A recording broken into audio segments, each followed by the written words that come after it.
The evening I turned 35 didn't feel like a milestone, more like another date on the calendar, quietly passing without fanfare. I had stopped making a big deal out of birthdays after 30. They just didn't hold the same magic. But this time, my fiancée, Leah, had other plans. She wanted the night to feel special, something meaningful and intimate. So she put together a small gathering in our apartment. Just a few close friends, warm lighting, mellow music, and a carefully chosen menu of drinks. It wasn't extravagant, but it was full of her effort and care. And in that, it felt beautiful.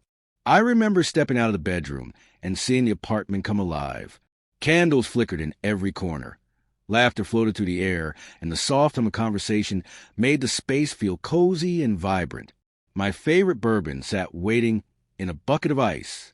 On the counter, a chocolate cake stood tall, topped with Happy 35th Daniel in neat gold lettering.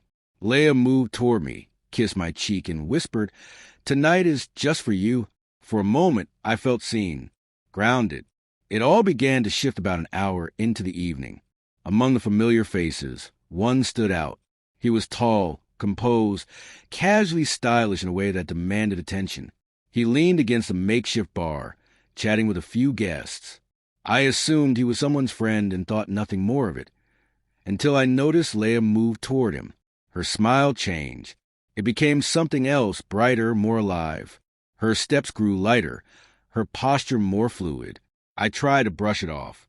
She had always been charming, effortlessly magnetic in social spaces. But then she laughed. Not just any laugh. It was our laugh, the one she saved for late nights on the couch or lazy Sunday mornings. Her hand brushed his arm. His fingers skimmed her waist in return. Something cold uncoiled in my chest. I poured myself another drink, hoping the burn would drown the rising discomfort. They stayed close. Too close. Her hand lingered on his wrist as he spoke. She leaned into his shoulder, laughing at something he whispered. From across the room, I watched, helpless, stunned. I could feel my party slipping through my fingers, replaced by a slow-burning dread. Friends noticed. A few glanced in my direction, uncertain. My friend Mark walked over and asked gently, "You all right?"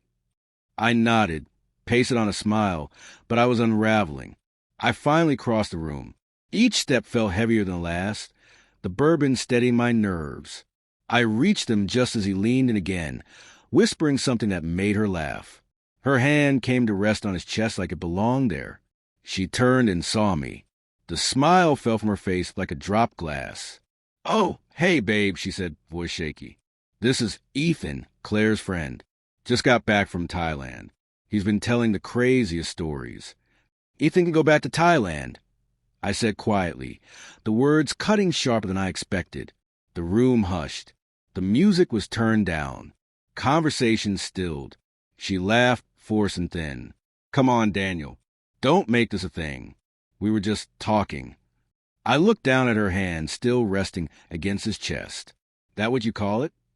I asked, keeping my voice low. "Just talking." She stepped toward me, reaching out. "You're making this into something it's not." "No," I said, stepping away. You did that. The moment you forgot I was even here. The moment you made this night about something, someone else. Her face flushed. "Daniel, you're overreacting." It was just conversation. Friendly, nothing more. I took a breath. I've been ignoring the signs for a while. The late night texts you brush off. The work trips that never quite line up. The way you've been drifting. I told myself it was in my head. But tonight made it clear. She opened her mouth to object, but I held up a hand. "I'm done." The words hung in the air, heavy and final. "This party is over."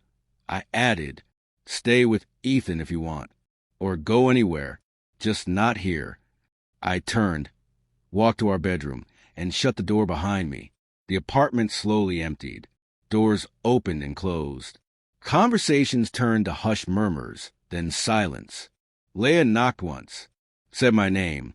I didn't answer. Eventually, she left. I sat there for what felt like hours. I wasn't angry, just hollow. The betrayal didn't come from what she did in that moment, but from the realization that it had been building for a long time. I had just refused to see it. By morning, my phone was filled with her messages, apologies, defenses, claims it was nothing, that it was the alcohol, that I misread it. But if it truly meant nothing, she wouldn't have crossed the line. Not on my birthday, not in front of everyone. I didn't respond. 3 days later, I packed up her things and left them with a neighbor. Changed the locks. Some truths don't need to be screamed. They reveal themselves when people think no one's paying attention. And when they do, believe them.